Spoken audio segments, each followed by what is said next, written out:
Pertanyaan dari Amira Kasih, ia bertanya begini, kalau yakin masih ada PKI, kenapa tidak ditangkap langsung, tidak cuma disindir, tangkap saja biar rakyat tahu, jangan cuma diisukan PKI bangkit lagi. Tadi Bapak kan sempat mengatakan ada gerakan, ada perkumpulan-perkumpulan PKI begitu, Bapak tahu mereka, kenapa nggak langsung ditangkap Pak? Saya tanya, Richard Ciptani mengatakan aku bangga anak PKI. Kan gitu. Kemudian pakai masuk parlemen. Ditangkap nggak? Tanya dulu sama polisi kenapa nggak ditangkap. Tapi MPR, Undang-Undang 97 masih mengatakan bahwa menggunakan media apapun juga. Dengan baju Pak Luarit kan media kan tuh. Pembentukan opini juga kan. Kok nggak ditangkap? Bahkan dilarang. Jelas. Sekap yang mengatakan itu. Jadi dengan pertanyaan kenapa Bapak Gatot sebagai Panglima waktu itu tahu ada PKI, kenapa tidak langsung ditangkap? Bukan kewajiban kami kan yang menangkap. Polisi yang menangkap kan maksudnya. Kenapa Bapak tidak memberikan informasi itu pada polisi? Informasi udah jelas dilarang kok. Jangan terlalu keras katanya. Maksudnya Pak? Baju itu kan bentuk sosialisasi, media sosialisasi kan itu. Oke, ya. Itu pun hanya dilepas saja diganti. Kan gitu. Itu pun terlalu keras dilarang katanya. Jangan tanya kepada saya dong. Tanya kepada pemerintah dong. Jadi Bapak merasa bahwa ada gerakan-gerakan PKI, tetapi selama ini pemerintah mendiamkan, aparat keamanan mendiamkan? Apa itu yang ingin Bapak sampaikan? Lah buktinya kan ada. Buktinya ada. Kita sudah bergerak menangkap buku-bukunya, menangkap kaos-kaosnya kan gitu. Tapi hanya sekedar melucuti kaos-kaosnya saja. Seharusnya dalam undang-undang itu kena pasal seharusnya. Oke. Sekali lagi saya ingin menanyakan, artinya di sini Bapak melihat pemerintah dan polisi tidak memiliki ketegasan untuk menangkap mereka yang terindikasi dalam gerakan PKI. Sudah ada upaya, tetapi langsung dicegah bahwa jangan terlalu. Dicegah oleh? Kan Mensekap pernah menyampaikan, perintah Presiden. Apa saya bisa diingatkan lagi Pak? Bahwa TNI Polri jangan terlalu keras.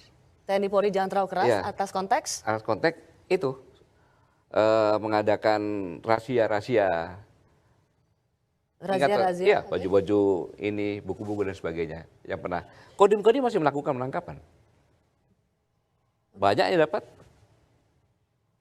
Tapi ya sekedar ngambil saja. Tidak dilakukan apa-apa.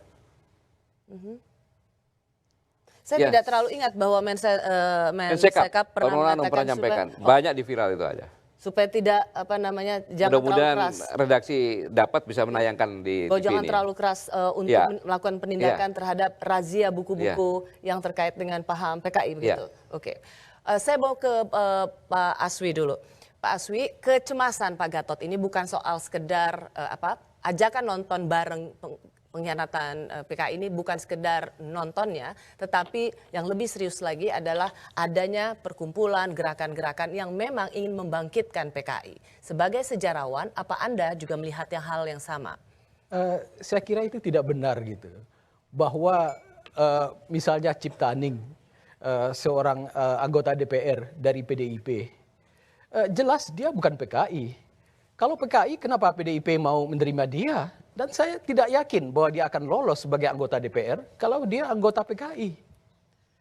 Tapi bahwa orang tuanya itu seorang pengusaha yang dulunya dekat dengan PKI dan karena itu ditangkap, itu iya.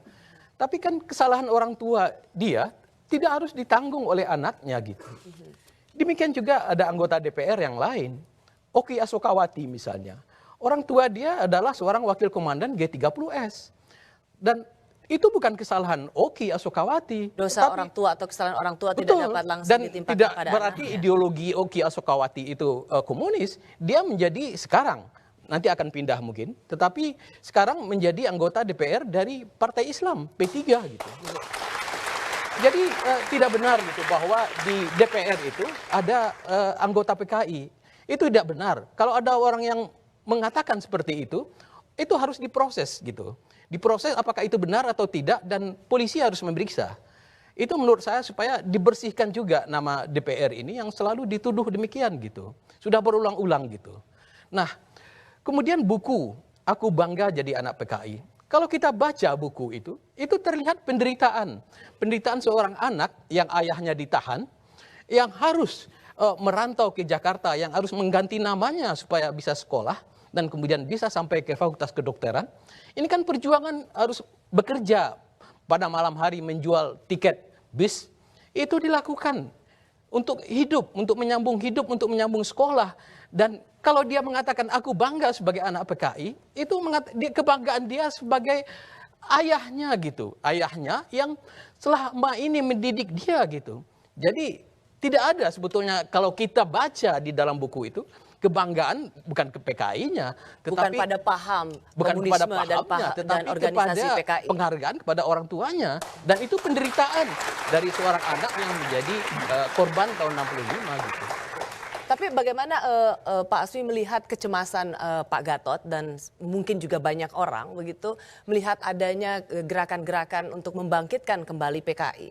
Terlepas tadi di luar bahwa seorang anak PKI yang ayahnya PKI tidak bisa langsung serta-merta kita timpakan pada mereka. Tapi bagaimana dengan kecemasan, kekhawatiran bahwa gerakan ini real ada di masyarakat kita? Jelas itu tidak ada. Kenapa? Karena PKI itu sudah dibubarkan bulan Maret tahun 66. Dan kemudian sebelumnya, beberapa bulan sebelumnya, ada 500.000 orang itu sudah terbunuh gitu. Jadi korban peristiwa 65 itu bukan hanya 6 orang jenderal dan beberapa perwira, tapi sesudah itu ada 500.000 orang yang menjadi korban pada bulan-bulan sesudah Oktober tahun 65 gitu. Nah, sebagian dari orang-orang itu beragama Islam gitu. Nah, ini yang ingin saya katakan juga bahwa hendaknya kalau kita memperingati gitu 1 Oktober ini, kita jangan hanya memusatkan perhatian kepada beberapa orang jenderal yang menjadi korban. Memang itu suatu perbuatan yang harus memang dikutuk. 30 September adalah sejarah kelam bangsa ini. Betul, karena itu pada gilirannya mengakibatkan sekian banyak orang bangsa kita yang menjadi korban gitu. Dan itu satu peristiwa yang menurut hemat saya itu kita tidak ingin ulangi lagi. Gitu. Tapi Pak Gatot kan Panglima TNI, ia memiliki data tentang hal itu. Tidak mungkin seorang Panglima TNI asal bicara soal bagaimana gerakan-gerakan ini ada secara nyata di masyarakat gitu. Pak Gatot, bagaimana Anda menjelaskan bahwa ada indikasi yang kuat dan ini bukan sekedar paranoia atau isapan jempol? Ya, tadi saya sampaikan bahwa peristiwa G30 SPKI itu rangkaiannya bukan hanya TNI saja, tapi umat Islam dan tokoh-tokoh agama, khususnya NU, bangsa dan sebagainya menjadi korban yang cukup banyak itu di berbagai daerah. Gitu. Kemudian, mari kita lihat suatu kekuatan yang luar biasa setelah habis reformasi itu, ya, bahwa yang saya katakan tadi, akar budaya nasionalisme kita mulai dihilangkan dulu. Itu sistem. Seperti pendidikan bahasa Indonesia, agama, civic, dan budi pekerti. Ya tadinya merupakan pelajaran pokok yang apabila mendapat nilai merah kita tidak bisa naik kelas, itu dihilangkan. Yang kedua, sejarah tentang pemberontakan G30 PKI itu dihilangkan. Kalau bukan kekuatan besar itu, apa tujuannya? Jadi pelajaran itu dihilangkan, Pak, maaf Pak. Ya. Pelajaran itu dihilangkan, Anda melihat ini juga bagian dari taktik mereka yang terafiliasi PKI? Iya, strateginya seperti itu. Tidakkah itu terlalu serius, Pak? Tidakkah itu terlalu paranoia? Enggak. Sekarang itu kan ada rangkaiannya. Kemudian habis itu tuntutan untuk pencabutan TAP MPRS.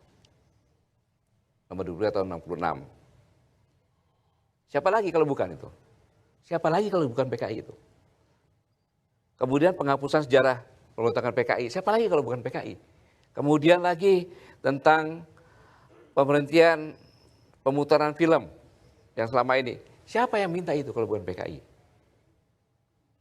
Pak Gatot, apa yang Bapak baru katakan ini sangat serius dan punya implikasi yang Boleh serius. saya masuk situ? Karena mereka yang mencoba untuk mencabut TAP MPRS itu adalah PKI. Mereka yang ingin mengganti kurikulum pelajaran di bangku-bangku sekolah. Bukan pelajaran kurikulum loh ya. Yang mengganti mata pelajaran. Mata pelajaran sejarah itu yang menghapuskan. Itu adalah PKI. Kalau bukan kekuatan PKI siapa lagi itu? Apa nasionalisme yang akan, kan tidak dong logika berpikirnya. Baik, apa tanggapan Anda Bung Usman? Saya kira logika itu terlalu lompat-lompat dan menyederhanakan masalah.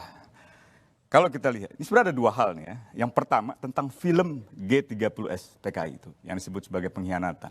Yang kedua tentang paham dari komunisme atau paham Marxisme itu sendiri. Untuk yang pertama, film ini sebenarnya tidak benar kalau diputar selama Orde Baru. Itu baru diproduksi tahun 81 ya, sampai ke tahun 98. Di era tahun 98 ke 99, era pemerintahan Pak Habibie, seniornya Pak Gatot ini yaitu Pak Yunus Yosfiah, ketika itu adalah Menteri Penerangan, ya, Letnan Jenderal ketika itu, ia yang mengumumkan bahwa film itu dihapuskan dari kewajiban untuk diputar setiap tahun. Jadi kalau dikatakan yang meminta penghentian film itu adalah PKI, siapa lagi kalau bukan mereka, keliru. Justru dari dalam tubuh pemerintahan Habibie ketika itu memang mau meninjau ulang. Yang kedua adalah Menteri Pendidikan ketika itu, Pak Juwono Sudarsono di era pemerintahan Habibie yang melakukan peninjauan ulang melalui satu tim khusus untuk memeriksa seluruh sejarah-sejarah di buku sejarah sekolah yang dianggap mengandung muatan sejarah yang tidak benar. Apakah Pak Juwono adalah PKI? Bukan. Orang terdidik, profesor. Pak Yunus Yosfiah PKI? Bukan. Jenderal Angkatan Darat. Jadi logika semacam itu menurut saya membangun satu insinuasi yang negatif tanpa ada dasar fakta yang jelas. Satu. Yang kedua, di era pemerintahan Gus Dur, usaha untuk menghapuskan atau mencabut TAP MPRS yang melarang Marxisme-Leninisme itu datang dari seorang Presiden Abdurrahman Wahid, mantan ketua PBNU yang bertahun-tahun memimpin organisasi terbesar di Islam.